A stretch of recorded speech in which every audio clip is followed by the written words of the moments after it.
Hello दोस्तों, स्वागत है आपका अपने चैनल ज्ञान दर्शन बुक रिव्यू में। आज के इस वीडियो में मैं कंपैरिजन करूंगा आरपीएससी सेकंड ग्रेड भर्ती के लिए फर्स्ट पेपर या जीके पेपर हेतु मार्केट में प्रचलित बेहतरीन गाइड्स का। इससे आपको ये जानकारी होगी कि फर्स्ट पेपर या कॉमन पेपर जिसके लिए आपको कितना पढ़ना है या किस बुक से पढ़ना आपके लिए बेहतर होगा, आप किस लेवल के अभ्यर्थी है उसका भी आपको ज्ञान हो जाएगा, क्योंकि अभ्यर्थी भी अलग अलग प्रकार के होते हैं। कुछ आसान लैंग्वेज की भाषा वाली बुक को पढ़ते हैं तो कुछ मीडियम तथा कुछ साथ ही ऑथेंटिक बुक को प्राथमिकता देते हैं। इस वीडियो में आपके सामने 3 प्रकार की गाइड्स है जिनका लेवल स्तर अच्छा, बेस्ट और बेहतरीन है, जिससे आप किस स्तर से अपनी तैयारी जारी रखें इसकी जानकारी मैं इस वीडियो में दूंगा। इसे एंड तक मिस मत करना, क्योंकि इस वीडियो में प्रत्येक बुक की विशेषता बताते हुए इन तीनों बुक्स का एक एक बिंदु का कंपैरिजन इस वीडियो में करेंगे और आप आसानी से समझ सके इसके लिए मैं कुछ पॉइंट्स के रूप में इस वीडियो की शुरुआत करता हूं। पहला पॉइंट, इन तीनों पब्लिकेशन का सामान्य कंपैरिजन करते हैं। नाथ बुक में आपको टोटल पेज की बात करें तो 750 के समथिंग इसमें पेज मिलेंगे, और दीनदयाल पब्लिकेशन तो इसमें 2 भाग आते हैं, भाग फर्स्ट और भाग सेकेंड। भाग फर्स्ट में आपको टोटल पेज मिलाए तो इसमें मिलेंगे 596 पेज और भाग सेकंड में आपको 260 पेज मिलेंगे, जबकि नाथ पब्लिकेशन में 750, इसमें 820 मिलेंगे। अब बात करें पनोरमा की, तो पनोरमा बुक में भाग फर्स्ट की बुक है जिसमें टोटल पेज मिलेंगे 574, और भाग सेकंड जिसमें आपको टोटल पेज मिलेंगे 596। इन दोनों बुकों के पेजेस को अगर काउंट किया जाए तो आपको 1200 से प्लस के पेज इसमें मिलेंगे जो कि पनोरमा में है। इन बुक की इंडेक्स की बात की जाए तो आप इंडेक्स को आसानी से इसमें देख सकते हैं और वीडियो को रोककर आप इसे पढ़ भी सकते हैं कि किस में किस प्रकार से बिंदु को दिया गया है। प्रत्येक बुक की इंडेक्स आप देख सकते हैं। अब बात की जाए पॉइंट नंबर 2, जिसमें आपको इन पब्लिकेशन के लेखक के बारे में जानकारी दी जाएगी। इसमें दीनदयाल पब्लिकेशन के जो लेखक है वो है होशियार जी सर, और नाथ पब्लिकेशन बुक के जो राइटर है वो है पवन भंवरिया जी सर, राकेश भास्कर, विनोद टेलर, के.सी. गोदारा एवं एच.पी. टेलर। बात की जाए राज पनोरमा के लेखक कौन है तो एच.डी. सिंह और चित्रा राव जी इनके संपादक और राइटर दोनों हैं। पॉइंट नंबर 3, जिसमें आपको सेकंड ग्रेड फर्स्ट पेपर से संबंधित PYQ या ओल्ड क्वेश्चन पेपर आपको किस प्रकार किस बुक में मिलेंगे।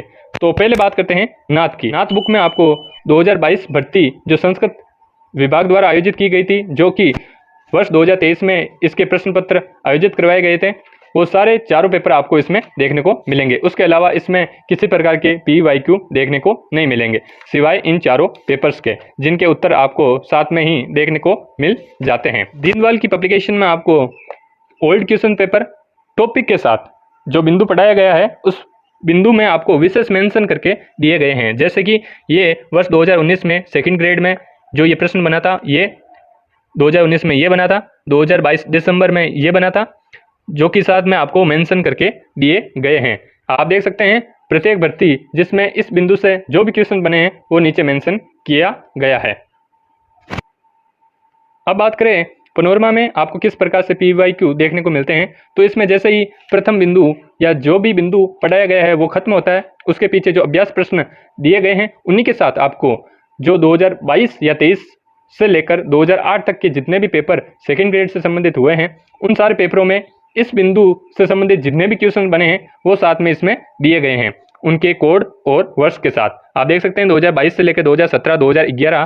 पॉइंट नंबर 4, पनोरमा और नाथ पब्लिकेशन में बुक के अलावा आपको अन्य कोई भी सामग्री देखने को नहीं मिलती है, लेकिन दीनदयाल पब्लिकेशन में आपको बुक के साथ आपको राजस्थान का एक वॉल मानचित्र नवीन जिलों और संभागों के अकॉर्डिंग है वो आपको साथ में ही फ्री मिलेगा। पॉइंट 5, यदि बात की जाए इन बुक्स की भाषा की, तो इन बुक्स की भाषा दीनदयाल और नाथ पब्लिकेशन में एक समान व सरल है, जबकि पनोरमा में आपको भाषा कठिन देखने को मिलती है। इसमें आपको जितना भी टॉपिक या जितने भी टॉपिक पढ़ाए गए हैं उनका कंप्लीट आपको सार देखने को मिल जाता है।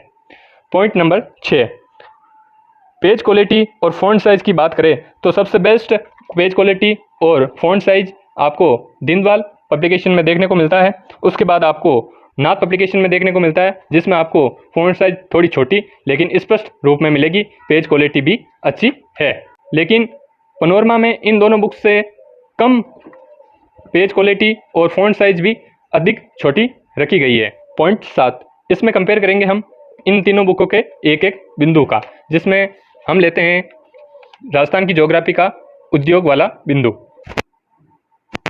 राजस्थान के उद्योग ऐसा एक बिंदु है जिसमें आपको राजस्थान की ज्योग्राफी के ऐतिहासिक परिदृश्य, साथ में आपको इम्पोर्टेंट फैक्ट्स और साथ ही में आपको राजस्थान के नवीन आंकड़ों को भी समाहित किया जाता है। इसलिए राजस्थान का उद्योग ज्योग्राफी में बेस्ट होता है कंपैरिजन के लिए।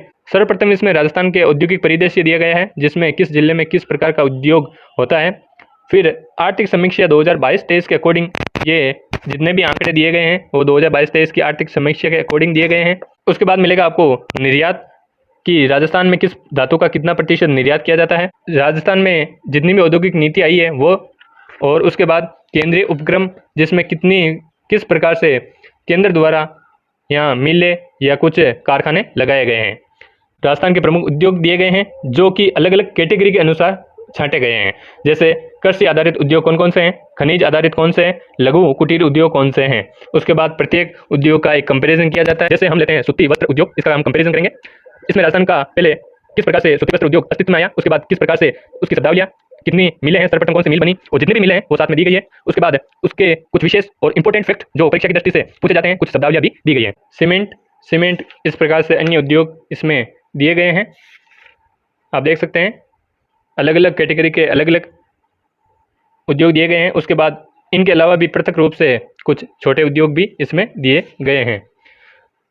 उद्योगों को प्रोत्साहन देने वाली कुछ योजनाएं और अन्य औद्योगिक संस्थाएं कौन कौन सी है, कुछ इस प्रकार से ये सारी योजनाएं जो कि केंद्र और राज्य सरकार द्वारा चलाई जाती है, ये सारणी और कार्यक्रम इसमें देखने को मिलते हैं।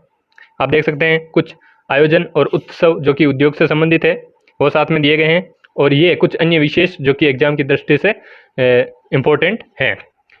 और उद्योग में किस प्रकार के पुरस्कार, सम्मान, और राजस्थान में हथकरघा उद्योग किस प्रकार से विकसित हुआ है, ये आप देख सकते हैं। दिल्ली मुंबई इंडस्ट्रियल कॉरिडोर जो बना है उसका भी पूरा विवरण इसमें देखने को मिलता है। तो कुछ इस प्रकार से इसमें उद्योग पढ़ाया गया है। अब देखते हैं नाथ में किस प्रकार से पढ़ाया गया है।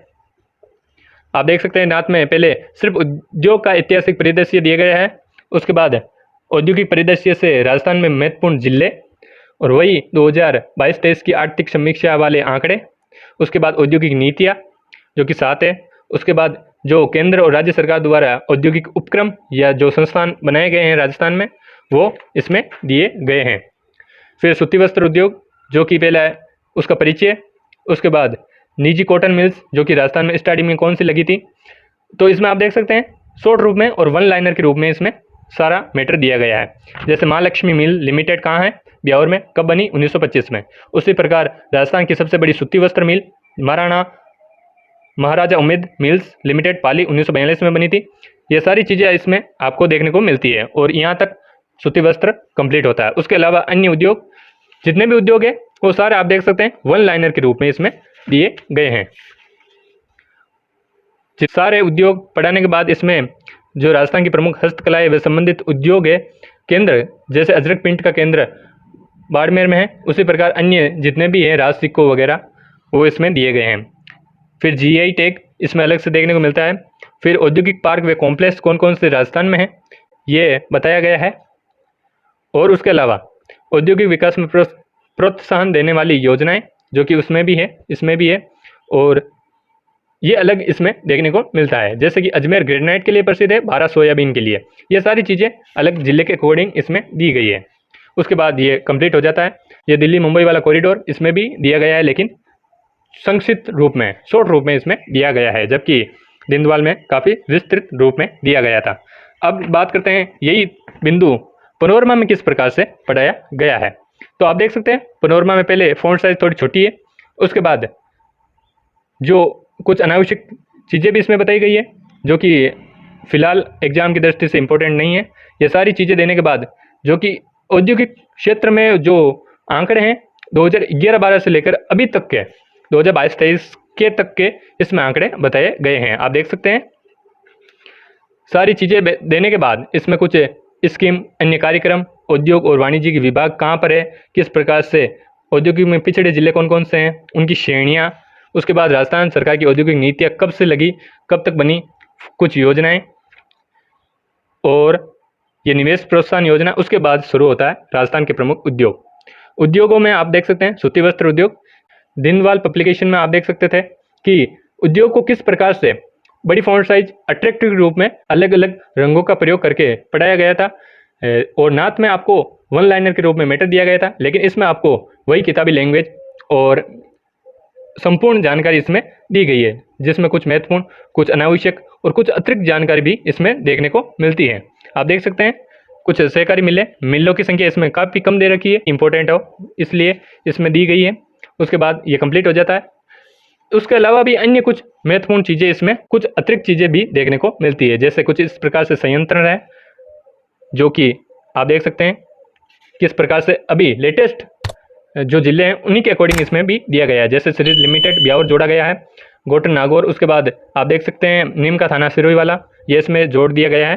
कांच का उद्योग, जैसे रासायनिक उद्योग, तो उनके जितने भी उपक्रम हैं या स्थान हैं जहाँ पे वो मिलते हैं वो सारे इसमें दिए गए हैं, आप देख सकते हैं। उनके बाद उनकी योजनाएं, प्रमुख हस्तशिल्प उद्योग कौन कौन से हैं, उद्योग व वाणिज्यिक विभाग कहाँ पर है, सूक्ष्म लघु मध्यम उद्योग कौन से हैं, कृषि आधारित प्रमुख उद्योग कौन से, पशु आधारित कौन से हैं, पत्र उद्योग कौन से हैं। उसके बाद लघु प्रोत्साहन नीतियाँ और उनके कार्यक्रम अलग से दिए गए हैं, केंद्रीय सरकार के उपक्रम, उसके बाद राज सिक्कों और अन्य आपको चीज़ें देखने को मिलती हैं। आप देख सकते हैं जितने भी राजस्थान वित्त विभाग, राज सिक्कों और अन्य प्रकार के उपक्रम हैं वो इसमें पढ़ाए गए हैं। आप इसमें देख सकते हैं भलीभांति, और जैसे ही बिंदु खत्म होता है उससे संबंधित क्वेश्चंस आपको देखने को मिल जाते हैं। कुछ इस प्रकार से पनोरमा में उद्योग वाला बिंदु पढ़ाया गया है। पॉइंट 8, एक कंपैरिजन करेंगे हिस्ट्री के बिंदु का, जिसमें हम लेते हैं अजमेर के चौहान वंश। तो ये पहले है नाथ पब्लिकेशन की बुक, जिसमें हम चौहान वंश का कंपैरिजन करते हैं। तो अजमेर का चौहान वंश कुछ इस प्रकार से था। इसमें पहले वो अग्नि सिद्धांत दिया गया है, उसके बाद आपको अजमेर के चौहान वंश की एक ऐतिहासिक परिदृश्य के रूप में समस्त जानकारी मिलेगी। उसके बाद जो उनके प्रथम शासक थे उनसे इनका इतिहास शुरुआत किया जाता है। वही इसमें पैटर्न चलता है, एक वन लाइनर के रूप में आपको पॉइंट टू पॉइंट चीज़ें इसमें देखने को मिलती है। आप देख सकते हैं चौहान वंश के सबसे प्रतापी शासक पृथ्वीराज चौहान की बात करें तो इसमें आप देख सकते हैं उनका शासनकाल, उसके बाद उनकी उपाधि के बाद जब वो शासक बने उस वक्त कितने वर्ष के थे, उसके बाद उनके जो आसपास के राज्यों के साथ संबंध थे वो किस प्रकार से थे, अलाउद्दीन कौन थे, उसके बाद इच्छिनी कुमारी विवाद, चालुक्य पर विजय प्राप्त करना, और उसके साथ नागौर युद्ध, और उसी के साथ संयोगिता विवाद, जिस पर कुछ ऐतिहासिक विशेषज्ञों ने अपनी टिप्पणी भी प्रस्तुत की है। उसी के साथ आप देख सकते हैं तराइन का युद्ध, ये तराइन के युद्ध, इसमें प्रथम युद्ध किसके बीच कब हुआ, कैसे हुआ, किसमें किसकी विजय हुई, और कुछ विशेष बात उसी के साथ ये आप देख सकते हैं कंप्लीट होता है। अब बात करते हैं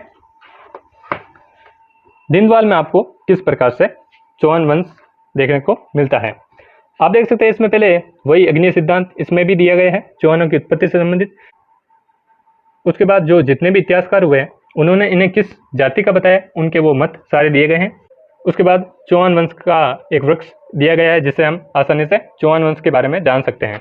उसी के बाद अजमेर का चौहान वंश इसमें भी दिया गया है। उसके बाद पृथ्वीराज तृतीय आप देख सकते हैं, इसमें आपको हाईलाइट करके फ़ॉन्ट साइज बड़ा करके स्पष्ट रूप में देखकर कुछ अलग प्रकार से इसमें पढ़ाने का तरीका है। आप देख सकते हैं पिता माता अजमेर चौहान के सबसे अंतिम प्रतापी शासक, मुख्यमंत्री कौन से थे, सेनाध्यक्ष कौन से थे, फिर गुड़गांव का युद्ध जो इसमें देखने को मिलता है, और उसके बाद ये भंडारनगर जाति का, उसके बाद महोबा विजय और अलाउद्दीन चालुक्य वंश का जो खात्मा किया था वो, उसी के बाद इच्छिनी कुमारी, नागौर युद्ध और तराइन का जो जयचंद गेडवाल थे उनके साथ इनके जो किस प्रकार से संबंध थे, संयोगिता विवाद किया था, उन पर इनकी टिप्पणियां, जैसे इसमें भी आप देख सकते हैं गौरीशंकर हीराचंद ओझा ने इसे कपोल कल्पना मतलब इसे झूठा माना है।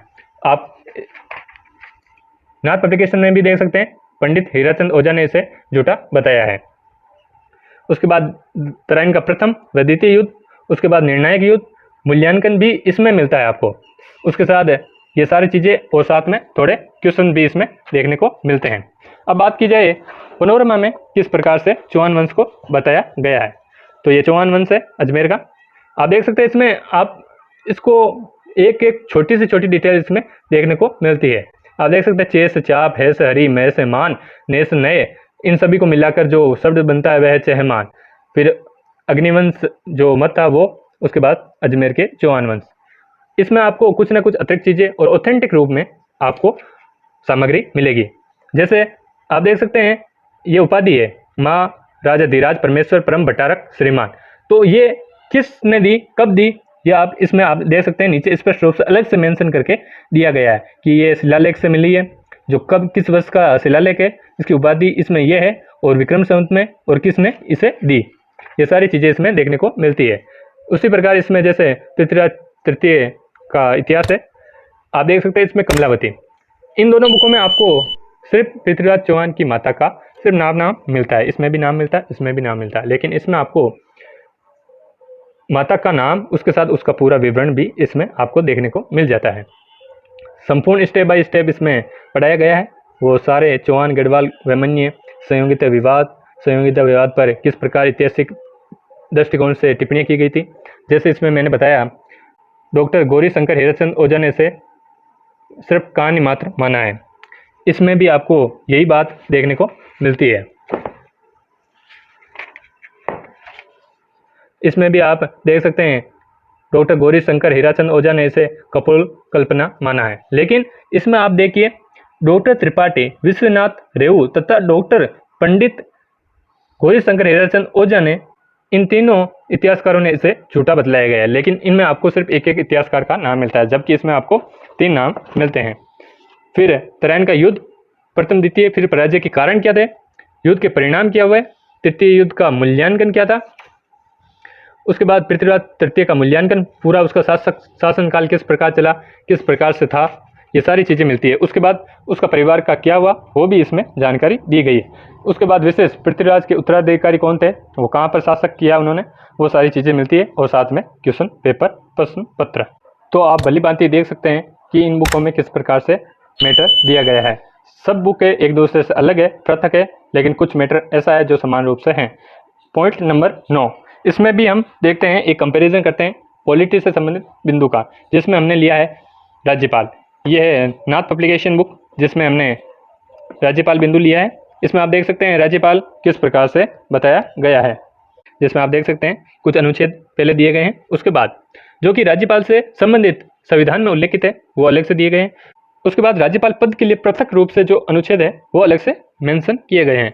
जैसे कि राज्यपाल की नियुक्ति में 155 अनुच्छेद में दिया गया है, लेकिन उस अनुच्छेद में आपको कुछ सुधार भी किए गए थे जो समय समय पर विभिन्न आयोगों द्वारा आयोजित किए गए थे।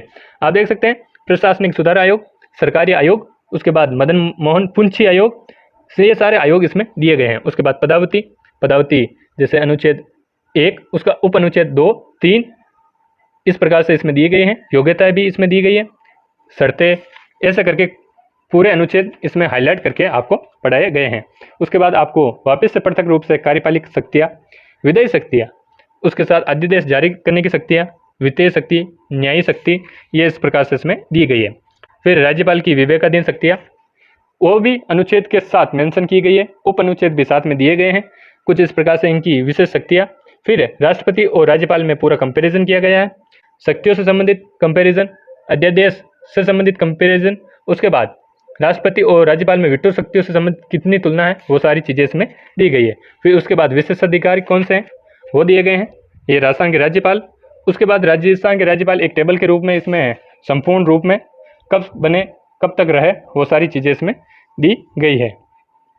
फिर राज्यपाल के शासन काल में राष्ट्रपति शासन जब लगा था उस समय कौन से मुख्यमंत्री और कौन से राज्यपाल थे वो भी इसमें दिए गए हैं। उसके बाद सबसे इम्पोर्टेंट फैक्ट, जो कि संपूर्ण बिंदु कंप्लीट होने के बाद राज्यपाल से संबंधित जितने भी अनुच्छेद थे वो अनुच्छेद इसमें दिए गए हैं। कुछ इस प्रकार से ये राज्यपाल का संपूर्ण बिंदु था। अब बात करते हैं कि दिनदयाल में किस प्रकार से राज्यपाल को पढ़ाया गया है। ये दिनदयाल पब्लिकेशन की है, तो इसमें आप देख सकते हैं पहले संविधान में कौन से भाग किस प्रकार से उनके अनुच्छेद है वो इसमें दिए गए हैं। आप देख सकते हैं वही बिंदु जो उसमें था। उसके बाद राज्यपाल से संबंधित महत्वपूर्ण अनुच्छेद जो कि नाथ में सबसे अंतिम में जोड़े गए थे, लेकिन इसमें आगे की ओर जोड़े गए हैं। उसके बाद 153, 54, उसके बाद ये राज्यपाल की नियुक्ति, ये नियुक्ति इसमें दी गई है, लेकिन इसमें आयोग वो जो उसमें दिए गए थे नाथ में, इसमें नहीं दिए गए हैं। सरकारी आयोग वगैरह वगैरह इसमें नहीं है और उसमें थे। 156, लेकिन इम्पोर्टेंट अनुच्छेद उनके उप बिंदु भी इसमें दिए गए हैं। आप देख सकते हैं कलर का अधिक प्रयोग किया गया है, प्रत्येक बिंदु जो इम्पोर्टेंट है उसको हाईलाइट किया गया है, और आपको अनुच्छेद के उप अनुच्छेद भी इसमें देखने को मिल जाते हैं। उसके बाद कार्यपालिक शक्तियाँ आप देख सकते हैं कुछ इस प्रकार से इसमें दी गई है। न्यायिक शक्तियाँ आप देख सकते हैं, राज्यपाल और राष्ट्रपति की तुलना भी की गई है, वो सारी तुलना इसमें मिल जाती है, वीटो और विशेष अधिकार वाली। उसके बाद जो राज्यपाल से संबंधित महत्वपूर्ण अनुच्छेद है वो इसमें अलग दिए गए हैं। ये आपातकालीन शक्तियाँ, विधायी शक्तियाँ, न्यायिक शक्तियाँ, आयोग व अनुशंसाएँ, विवेकीय शक्तियाँ और सब विवेकीय शक्तियाँ भी इसमें दी गई है, तथा कुछ अनुच्छेद भी इसमें अलग से दिए गए हैं। उसके बाद कुछ महत्वपूर्ण तथ्य, राज्यपाल से संबंधित महत्वपूर्ण तथ्य, और ये राजस्थान में राज्यपाल के विरुद्ध जो अध्यादेश जारी हुए थे वो दिए गए हैं, किस वर्ष में कितनी बार और किस राज्यपाल के विरुद्ध लाए गए थे। उसके बाद राजस्थान के जितने भी राज्यपाल हैं उनको आप देख सकते हैं अलग प्रकार से राज्यपाल, कार्यकाल, मुख्यमंत्री उसमें कौन था और उनकी क्या विशेषताएं थी, कार्यकाल में क्या विशेष बात रही थी, वो इसमें देखने को मिल जाती है।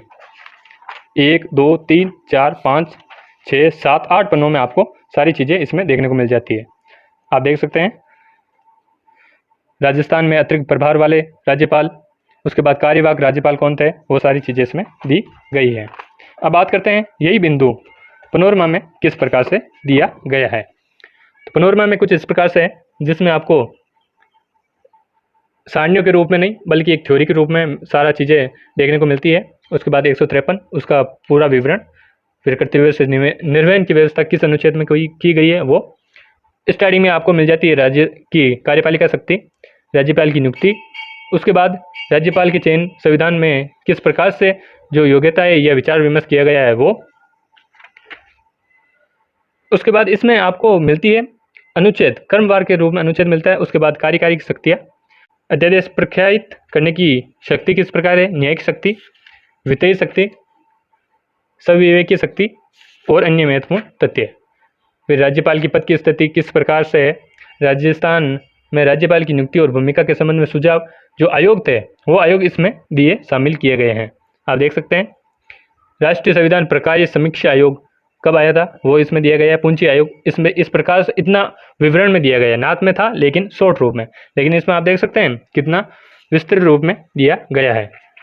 ये सारी चीज़ें इसमें देखने को मिल जाती है, संपूर्ण अनुच्छेद। उसके बाद राष्ट्रपति व राज्यपाल की वीटो शक्ति की तुलना, उसके बाद एक शॉर्ट रूप में संपूर्ण अनुच्छेद इसमें दिए गए हैं जो कि राज्यपाल से संबंधित है। फिर राजस्थान के राज्यपाल कौन थे, कब बने थे, कार्यभार संभाला था, ये सारी चीज़ें इसमें देखने को मिल जाती है। आप देख सकते हैं फिर राजनीतिक सार्वजनिक जीवन उनका किस प्रकार से था, और फिर राजस्थान के राज्यपाल एक नज़र में शॉर्ट रूप में इसमें दिए गए हैं। कार्यवाहक व अतिरिक्त राज्यपाल भी इसमें शामिल किए गए हैं। उसके बाद क्वेश्चन आपको देखने को मिलते हैं। तो कुछ इस प्रकार से हमने प्रत्येक इकाई से एक एक बिंदु का कंपैरिजन किया था। ये इस प्रकार की कंप्लीट बुक है, आप देख सकते हैं। ये पनोरमा, दीनदयाल एवं नाथ पब्लिकेशन। पॉइंट नंबर 10, तो इन तीनों बुकों में आपको राजस्थान का नवीनतम जो 50 जिले और 10 संभागों के अकॉर्डिंग है वो सारा जीके मिलेगा। पॉइंट 11, इनकी प्राइस की बात करें तो नाथ पब्लिकेशन बुक की प्राइस फिक्स है जो कि 550 रुपये में आपको मिल जाएगी।